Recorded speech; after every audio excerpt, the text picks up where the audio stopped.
Muy buenas muchachos. Vamos a comenzar a hablar del capítulo 14, que trata de éteres, epóxidos, sulfuros y algunos éteres de silicio.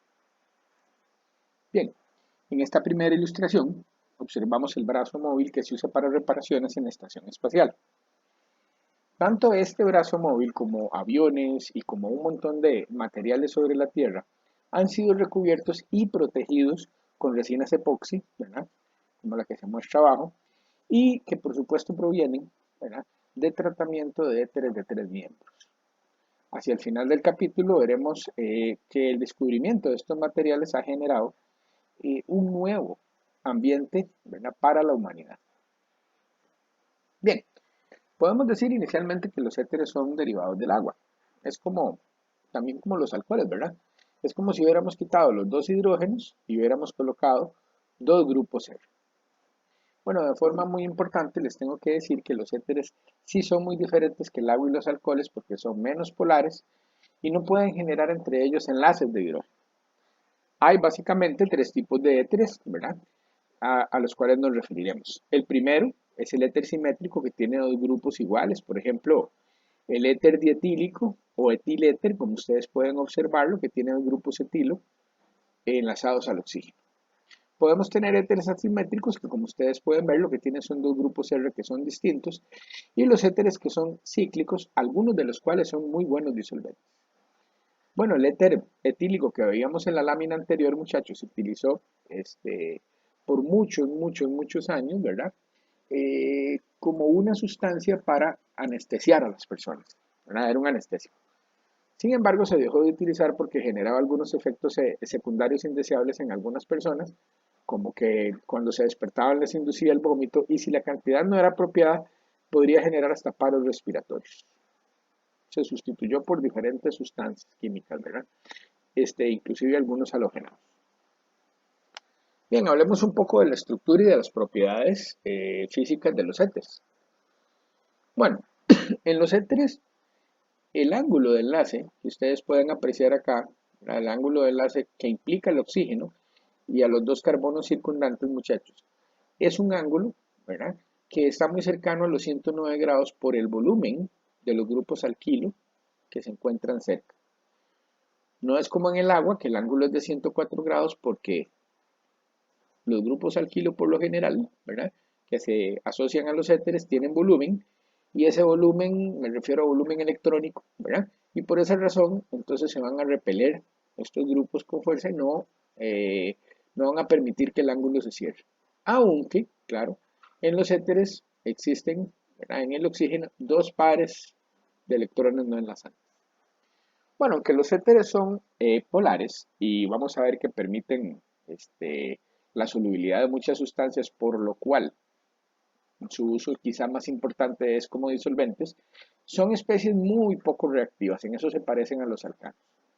Y aunque son polares, no son tan polares, muchachos, como los alcoholes o como la misma agua. Ya lo dijimos, no forman enlaces de hidrógeno entre ellos. Ahora, con otras moléculas que tengan un hidrógeno suficientemente positivo, es posible que ellos puedan generar enlaces de hidrógeno. Bueno, vean esta tabla, ¿verdad?, para que podamos comparar los éteres con otro tipo de sustancias. Fíjense que aquí tenemos en un primer término el agua, el etanol y el éter dimetílico.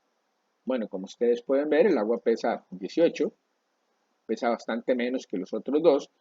Sin embargo, el punto de ebullición del agua es de 100 grados. Ya sabemos que la asociación del agua es una característica muy fuerte de este compuesto, ¿verdad? Veamos que cuando sustituimos uno de los hidrógenos por un grupo etilo, la temperatura de ebullición, ¿verdad?, baja hasta 78 y finalmente cuando sustituimos los dos grupos hidrógeno, ¿verdad?, del agua y ponemos grupos alquilo, pues el punto de ebullición ya refleja que este compuesto, ¿verdad?, se va a comportar básicamente, ¿verdad?, como un alcano. O sea, a nivel de la polaridad del éter dimetílico, nosotros tenemos que pensar que es una molécula totalmente no polar, ¿verdad?, si la comparamos, por ejemplo, con los alcoholes y el agua. Aún así tiene un momento dipolar que, aunque es bajo, ¿verdad?, es más alto que en los alcanos. Esto le va a permitir, como decía, y esto es un rasgo fundamental, disolver un montón de especies que tal vez no se pueden disolver en otras sustancias orgánicas. Veamos el caso del tetrahidrofurano, del N-butanol y del propano acá. Bueno, estos dos pesan alrededor de unas 30 unidades más, pero fíjense ustedes, el punto de ebullición del propano es un alcano en menos 42. El del N-butanol es 118 y de nuevo, aunque el tetrahidrofurano, como ustedes pueden observar, tiene un momento dipolar bastante alto, de nuevo le va a permitir a solubilizar un montón de sustancias, el punto de ebullición es tan solo 66. ¿Ok? Si lo comparo, por ejemplo, con el alcohol respectivo, y que tienen una masa similar estos dos, ¿verdad? De 118. Finalmente, vemos el éter dietílico y el pentano. ¿Lo ven? Bueno, el éter dietílico también lo podría comparar con el butanol, 118. Mientras que si aumentamos el carácter hidrófobo de la molécula, el punto de ebullición va a bajar. Bueno, como veremos después también, una propiedad muy interesante de los éteres es que sirven como disolventes de las reacciones por parecerse a los alcanos, ¿verdad? En su reactividad química y en algunas propiedades físicas. Pero al tener momentos dipolares, ¿verdad? En cierto ámbito, pueden ser muy buenos para que se lleven a cabo reacciones entre ellos. Ahora, algo que nosotros cuando hacemos reacciones en el laboratorio queremos es que el disolvente sea fácil de eliminar. Y como ustedes pueden ver en esta columna de esta tabla, muchachos, realmente los éteres sí son fáciles de eliminar, puesto que ellos tienen, ¿verdad?, puntos de ebullición bajos. Permiten entonces, para resumir, que se solubilicen muchas sustancias, que reaccionen esas sustancias entre ellas, ¿verdad? Porque el éter es básicamente una especie no reactiva, y después, cuando termino la reacción y quiero sacar mi producto de allí, pues me queda muy sencillo utilizar, ¿verdad?, medios de vacío, ¿verdad? Utilizar un evaporador rotatorio o una trompa de vacío para eliminarlos, porque tienen puntos de ebullición muy bajos. Bien, lo que les decía hace un rato, dos moléculas de alcohol sí forman enlaces de hidrógeno y por eso tienen densidades y puntos de ebullición altos. Claro, porque fíjense ustedes que una molécula de alcohol puede funcionar como un donador de la carga positiva, o sea, el hidrógeno que está acá, enlazado al oxígeno, tiene suficiente carga positiva para interactuar con los electrones de otra molécula, ¿verdad? Que funciona como donador de carga negativa. Con los éteres no hay un hidrógeno, ¿verdad?, lo suficientemente positivo. Ahora, si yo tengo un alcohol o alguna sustancia con un hidrógeno lo suficientemente positivo, el éter sí va a poder involucrarse en la formación de enlaces de hidrógeno. Bueno, otro resumen, aquí tenemos un montón de éteres. Vean ustedes entonces que los puntos de fusión son bajos, ya hablamos de los puntos de ebullición, y otra cosa que es interesante son las densidades, ¿verdad? El éter dietílico tiene de 0.71 la densidad, ¿verdad? Si la comparamos con la del butanol, que es 0.81, pues ya sabemos que son menos densos porque sus fuerzas intermoleculares son más del tipo Van der Waals que el tipo dipolo-dipolo. ¿Ok? Fíjense, sin embargo, la densidad del tetrahidrofurano. Esta molécula, entonces, va a tener una forma que le va a permitir, ¿verdad?, asociarse en disolución, ¿verdad?, de una manera muy efectiva y por esa razón, ¿verdad?, tiene un valor de densidad alto.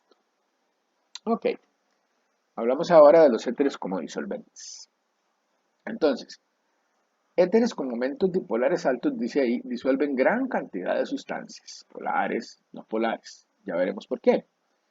Aquí quiero llamar la atención de ustedes, por ejemplo, al tetrahidrofurano, que tiene un momento dipolar que ya vimos que es alto, y que es una molécula que se utiliza para un sinfín de reacciones.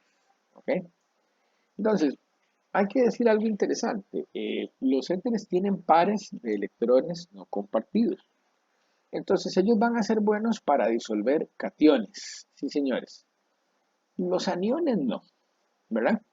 Sin embargo, cuando nosotros tenemos aniones, ¿verdad?, asociados a cationes que se podrían disolver, y esos aniones son duros, recuerden el concepto, o sea, son pequeños, ¿verdad?, y tienen carga negativa, ¿verdad? Estos van a generar con su cation respectivo unas interacciones atractivas de tipo iónico muy fuertes.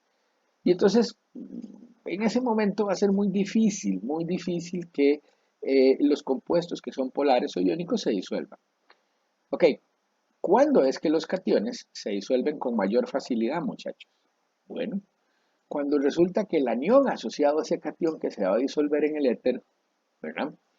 Es un catión suave, o sea, que tiene un volumen grande, que su carga negativa está dispersa y por lo tanto mayormente estabilizada, dando interacciones de tipo ion-ion más débiles. Bueno, otra ventaja que tienen los éteres, ¿verdad? Es que como tienen cierta polaridad, disuelven muchas sustancias químicas, inclusive bases fuertes, ¿verdad? Algunos ácidos fuertes se pueden usar también, aunque el éter se protona, en ciertas condiciones no se descompone. Pero, por ejemplo, nosotros queremos disolver una base muy fuerte en un alcohol para usar el alcohol como disolvente. No podemos, porque el alcohol sí reacciona con la base fuerte. En cambio, los éteres no lo hacen. Bueno, aquí tienen ustedes un montón de ejemplos, ¿verdad? De éteres que se utilizan en muy diversas reacciones. Bueno, y tenemos este de aquí que es un disolvente que se llama verde, ¿verdad? Todos estos funcionan como disolventes apróticos polares, ¿verdad? Pero este se le categoriza como un disolvente verde, muchachos, porque pues resulta ser, ¿verdad? Que es fácil de eliminar, ¿verdad? Y proviene más bien de mazorcas de maíz y otras fuentes de residuos de plantas. Bien, ok, aquí podemos ver entonces qué es lo que ocurre cuando un compuesto iónico, ¿verdad? ¿Verdad? Bastante polar, se encuentra con el éter. Aquí el litio no está muy bien solvatado, ¿verdad? Bueno, digo, el litio sí está muy bien solvatado, disculpen. Y el yoduro, aunque no está muy bien solvatado, como tiene su carga negativa estabilizada, pues no estorba este proceso de disolución. ¿Por qué razón? ¿Verdad? Porque no hay una interacción muy fuerte con el litio con el yoduro. Sin embargo, vean ustedes, si yo quisiera disolver el fluoruro de litio, la cosa es muy distinta. Para romper las interacciones atractivas entre el litio y el flúor, ¿verdad? Yo necesitaría un disolvente como el alcohol, porque yo voy a necesitar que el flúor se solvate, ¿verdad? O lo que es lo mismo, que tenga con el disolvente unas interacciones tan fuertes o del mismo orden como las interacciones que existen entre el flúor y el litio, ¿verdad? O sea, esta solvatación ocurre muy bien en un alcohol, pero no ocurre muy bien, no ocurriría muy bien con un éter. Bien, otra característica fundamental, ¿verdad? De los éteres es que ellos forman complejos con especies electrofílicas y las estabilizan. Ustedes pueden observar acá, por ejemplo, que los pares de electrones no compartidos del éter, pues hacen como un sándwich, ¿verdad? Con el magnesio de este reactivo de Grignard. Bueno, resulta que estas interacciones que generan los éteres con el magnesio estabilizan este reactivo, ¿ok? Lo estabilizan y permiten que ese reactivo, en un ambiente, por supuesto, de cero humedad, pueda reaccionar bastante bien con especies electrofílicas. Bueno, ya sabemos que el diborano, por ejemplo, es una sustancia muy útil en química orgánica y que puede utilizarse, por ejemplo, para hacer alcoholes de tipo antimarkovnikov. Bueno, el diborano es un gas peligroso, ¿verdad? Igual que el trifluoruro de boro son gases peligrosos tóxicos. Y sin embargo, para poder utilizarlos en el laboratorio, lo que se hacen son disoluciones con éteres, que esas ya se venden, ¿verdad? Por parte de las casas comerciales. Resulta que los complejos son bastante estables y siempre que se manejen en una atmósfera exenta de humedad, van a funcionar muy bien en las reacciones para los cuales se han diseñado. ¿Ves? Aquí tenemos este ejemplo con el éter etílico, ¿verdad? Del eterato del trifluoruro de boro, ¿verdad? O sea, tienen en común las dos reacciones anteriores, ¿verdad? La formación de un enlace muy fuerte entre el electrófilo y el oxígeno del éter. Ahora, es un enlace fuerte, ¿verdad? Vean que inclusive yo de esta manera no utilizo más los gases. Sin embargo, hay que darse cuenta que este enlace, ¿verdad?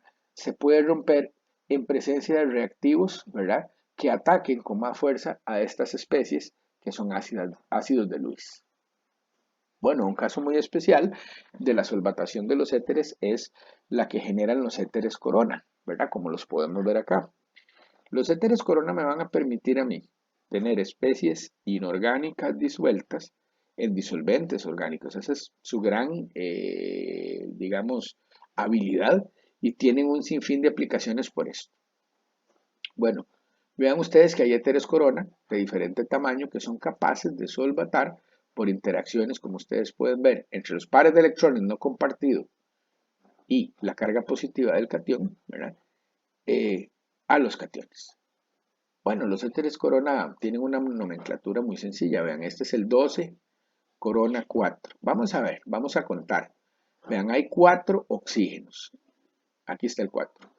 12, vamos a ver, 1, 2, 3, 4, 5, 6, 7, 8 carbonos y 4 oxígenos, 12. Entonces, para darle nombre a un éter corona, contamos todos los átomos que están formando el éter corona y lo ponemos primero, de primero, ¿verdad?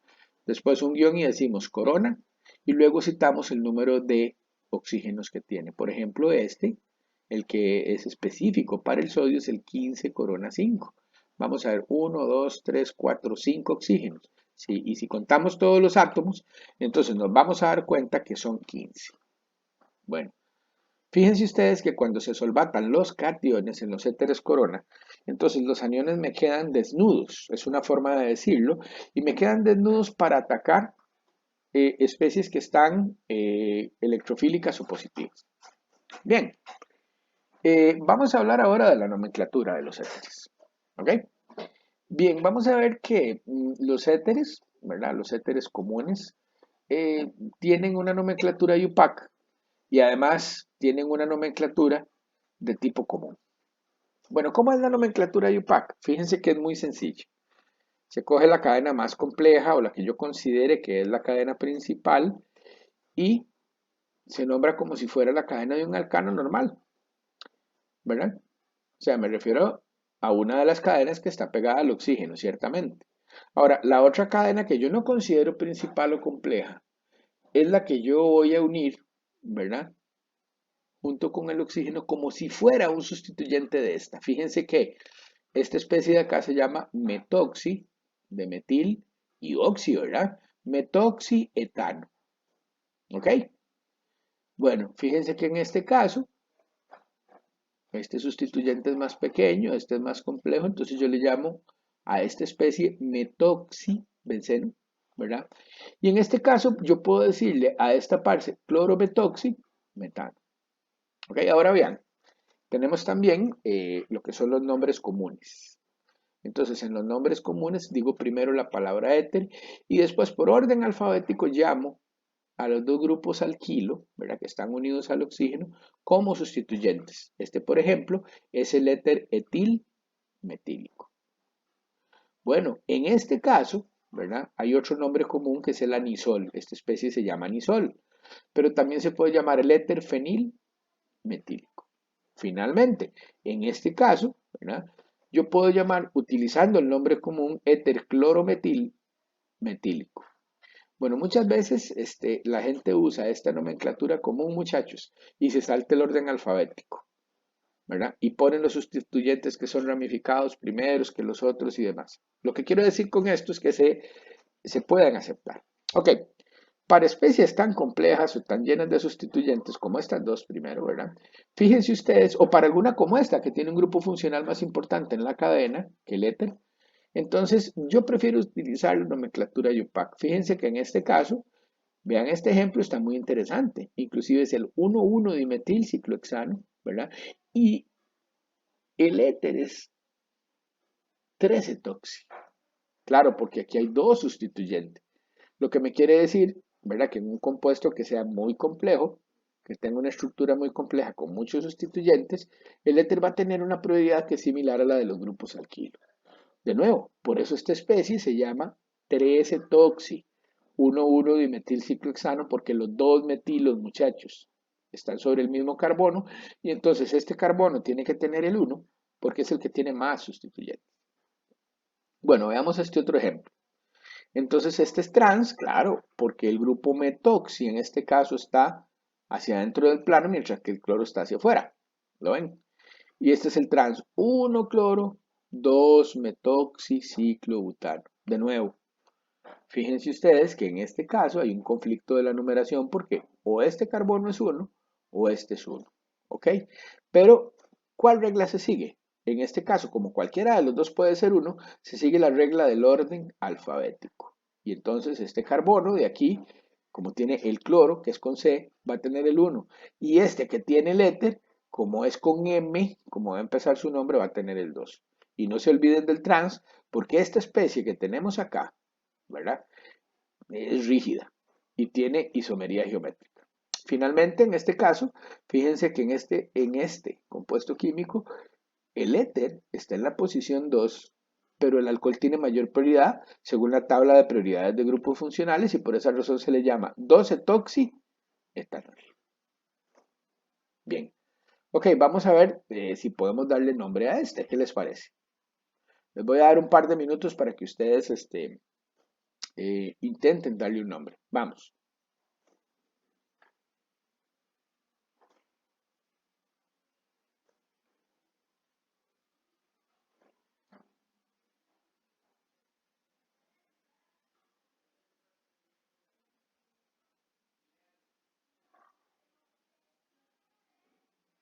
Bueno, creo que es suficiente, no van a ser un par de minutos, pero es que esto es muy sencillo. Entonces, fíjense ustedes que aquí hay una cadena principal que es de 5 carbonos, donde están todos estos sustituyentes. Yo debería decir que el grupo etoxi, porque tiene 2 carbonos en este caso unidos al oxígeno, está en la posición 2. Pero además sobre esa cadena voy a tener en la posición 2 y en la posición 3 un metil. Entonces, ¿cómo se llama el compuesto? 2-etoxi, correctamente, 2,3-dimetilpentano, UPAC. Entonces, utilizamos esta sección como un sustituyente de esta cadena principal. Ok, otro ejemplo. Vamos a ver, ¿qué les parece? En este caso es más sencillo.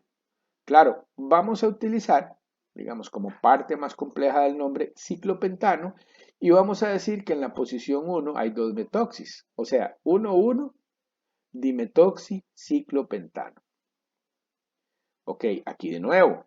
Vamos a utilizar la parte cíclica como la parte más compleja, pero no olvidemos que en este caso, muchachos, hay una isomería geométrica y el alcohol, el grupo funcional, ¿verdad? Hidroxilo está hacia afuera y el éter está hacia abajo. Ahora ya sabemos que este carbono, porque este grupo es de mayor prioridad que este, va a tener el 1.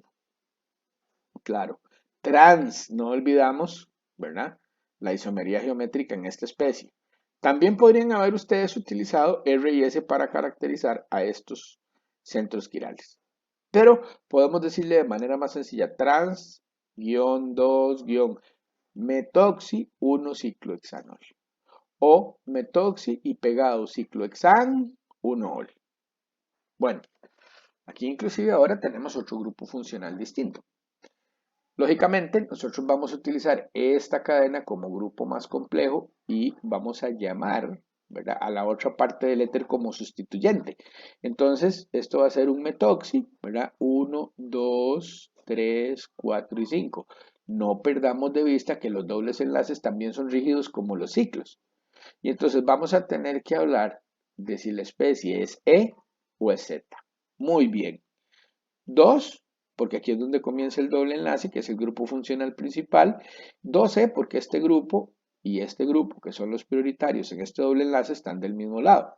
2E, 2-metoxi, 2-penteno. ¿Ok? Bueno, cuando los compuestos son así, muchachos, o sea, que tienen algún grado de complejidad, yo insisto, es mejor utilizar la nomenclatura de la IUPAC. Bien, bueno, vamos a hablar de la nomenclatura rápidamente de otros compuestos que ya nosotros vimos en Orgánica 1 cómo se sintetizaban. De paso, este capítulo, muchachos, tiene muchas reacciones de repaso. ¿Ok? O sea, nosotros vimos ya casi todo este capítulo en la Orgánica 1, por lo cual creo que solo le vamos a dedicar una sesión de práctica. Y creo que más bien está sobrado el tiempo porque muchachos, ustedes inclusive ya utilizaron en síntesis mucha química de epóxido sobre todo. ¿Ok? Recuerden que un alqueno se hace reaccionar con un perácido, ¿verdad? Más adelante vemos cómo era el mecanismo, ¿verdad? Y entonces se obtiene un anillo de 3 miembros, un heterociclo, es hetero porque hay un oxígeno que no es un carbono, ¿verdad? Es un heterociclo de 3 miembros, ¿verdad? Que se llama un epoxio. Entonces, los epoxios se pueden llamar de muchas formas, ¿verdad? Entonces, se pueden llamar con el nombre del alqueno y la palabra óxido. En español sería el nombre de este compuesto, según esa nomenclatura, óxido de etileno. Fíjense ustedes que en este caso tenemos el ciclo hexeno, ¿verdad? Y si se hace reaccionar con el ácido peroxibenzoico, ¿verdad? O cualquier otro perácido, vamos a tener el óxido de ciclohexeno. Muy bien, vamos a ver. Hay otro tipo de nomenclatura que se puede utilizar, muchachos, para llamar a los epóxidos. Ya no es llamándolos como el óxido de un alqueno específico, sino, ¿verdad? Con la palabra epoxi, como si fuera parte de la cadena principal, ¿verdad? O del ciclo principal en este caso. Fíjense que aquí el éter está hacia afuera y el metilo está hacia adentro y por lo tanto la especie es trans. Pero fíjense ustedes que aquí en el epóxido los carbonos 1 y 2, ¿verdad? Van a ser los que conforman el ciclo de 3 miembros. Entonces, trans 1,2 epoxi. Ojo la diferencia. Con los alquenos, o cuando hablamos de la posición de un alqueno, solo utilizamos el número correspondiente al primer carbono del alqueno. En este caso no. Se dice 1,2 epoxi, 4 metil, ¿verdad? Ciclo hexano. ¿Ok?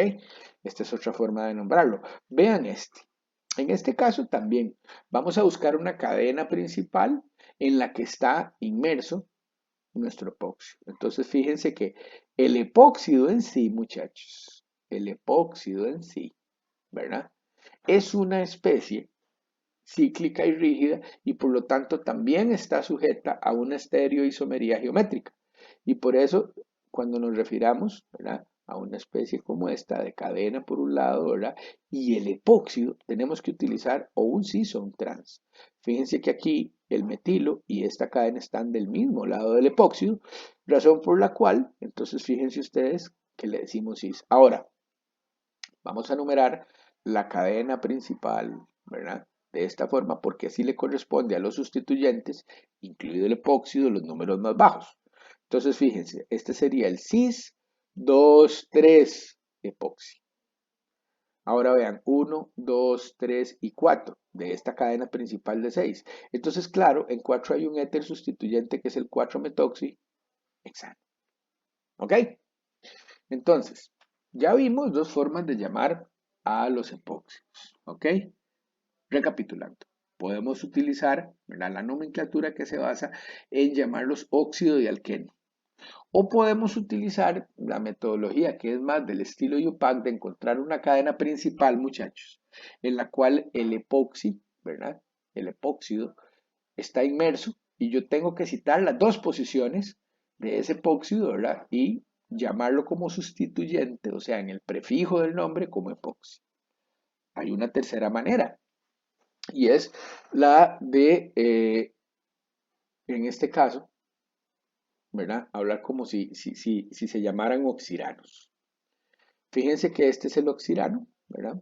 O sea, el 1,2-epoxietano con la otra nomenclatura. En este caso, fíjense, si utilizamos la nomenclatura esta, derivada del oxirano, muchachos, entonces le vamos a dar el número 1 al oxígeno del heterociclo.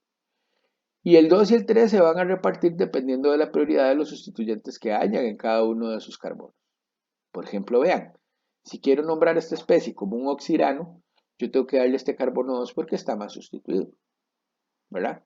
Con dos sustituyentes iguales, por eso no hay cis ni trans aquí afuera. Pero vean, este es el 2,2-dietil, 3-isopropil oxirano. ¿Ven? Claro, si nosotros buscamos la cadena más larga, ¿verdad? Entonces es una cadena de 6, ven, aquí hay 1. Voy a contar como la cadena principal. Yo sé que aquí hay 2 ramificando a este, pero cuenten, ¿verdad? Como si fuera una cadena. 1, 2, 3, 4, 5 y 6 o 5 y 6. Claro que es un hexano, ¿ok? Y ahora entonces hay que ver la numeración, ¿verdad? Entonces resulta que el etil, ¿verdad?, o los etiles están en la posición 1, 2, 3 y 4. ¿ves? 4-etil, ¿verdad? 2-metilpentano. O sea, empecé a numerar por aquí. ¿Ok? De esa forma le tocó a este grupo la numeración más baja. Bueno, vean este caso, por ejemplo, aquí tenemos, aquí sí, los grupos metoxi y metil, ¿verdad? Están en lados opuestos de esta especie.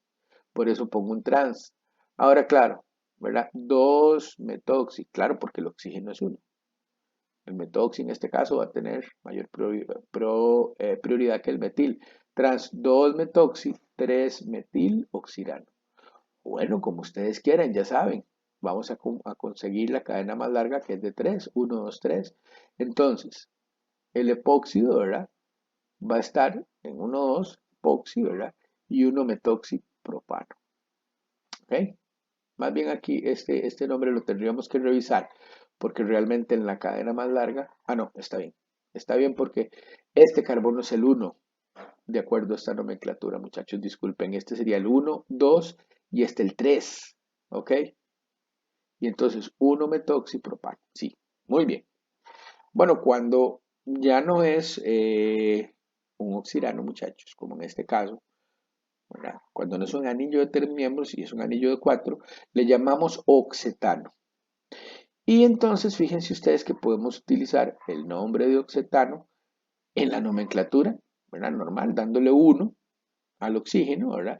Y después el 2 lo va a tener, ¿verdad? Aquel sustituyente del anillo de 4 miembros, chavalos, que tenga, ¿verdad? El sustituyente con mayor prioridad, o sea, en este caso el etilo, ¿verdad? Entonces, 1, 2, ¿verdad? 3. Ahora, vean una cosa interesante en este ejemplo. Claro, ustedes me dirán, pero este carbono no tiene 2, yo no tengo que priorizarlo.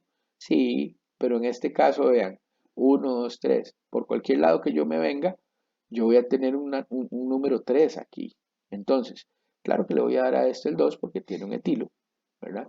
Mientras que este no tiene sustituyente. Bueno, 2 etil, 3 dimetil, oxetano.